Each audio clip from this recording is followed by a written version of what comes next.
having to make concessions to Parliament. The monopolies granted by the monarch were a form of taxation. You had to pay in order to produce perfectly ordinary, everyday things that everybody wanted to buy. Monarchs declared monopolies for every product imaginable.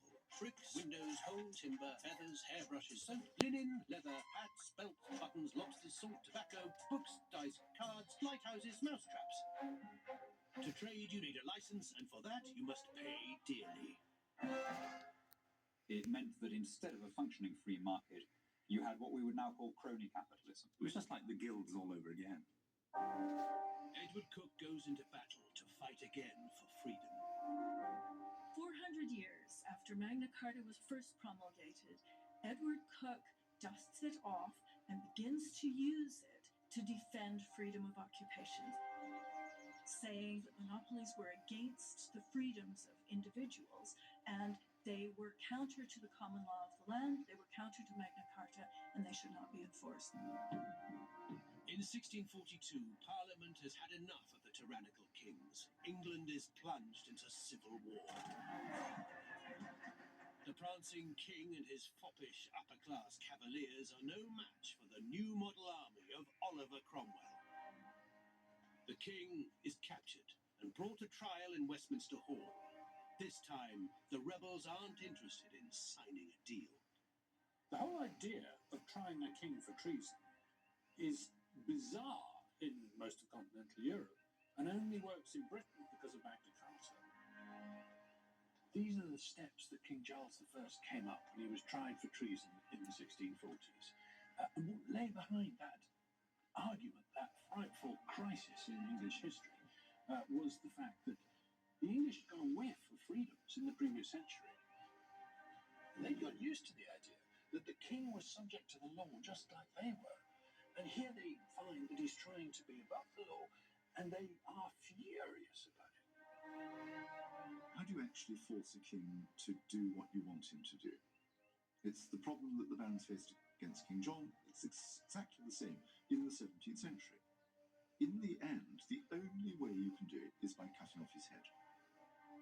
For the king to be executed, well, it was very barbaric. Unless you happen to think the king actually thoroughly deserved it. The English have killed more of their kings than most other peoples in European history. What do the barons of England do? French writers ask. They kill their kings. It's something that the English become famous for. Victorious rebel General Oliver Cromwell assumes power as a military dictator. But the English have had enough of tyrants. In 1689, Parliament invites the Dutch Protestants, William and Mary, to take the English throne, on one condition. It was a kind of package deal. In return for being put on the throne, they had to agree to what became the English Bill of Rights, 1689. And that's clearly a successor document that takes its place alongside Magna Carta. But many Englishmen had had enough. To realize the promise of Magna Carta, they will make a new life. Gentlemen, untold riches lie before us. In 1606, 3 small ships set sail from England bound for the New World. There's a fantastic coincidence in the fact that the American colonies are founded around the same time that Britain is going through this convulsion and is going back to Magna Carta to insist on the king being subject to the law. The Susan Constant, the Godspeed, and the Discovery boldly take Magna Carta where no charter has been before. The whole virus of freedom is in the blood when the colonists go over to America.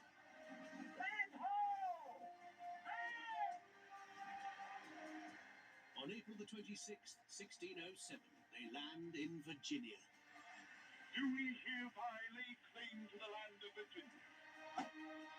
These first successful English colonists establish the settlement of Jamestown. They bring with them a charter, setting out their rights and duties as Englishmen abroad.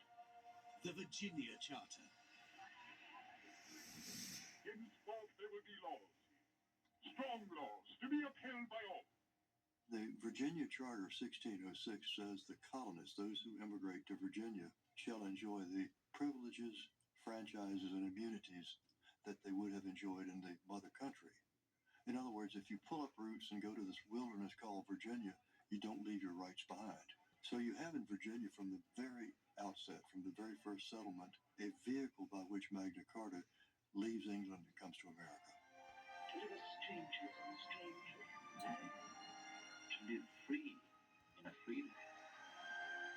Hundreds of thousands of English people in the 17th century moved to the New World, carrying in their heads the importance of Magna Carta and this myth of ancient liberties, which then grew in this new soil.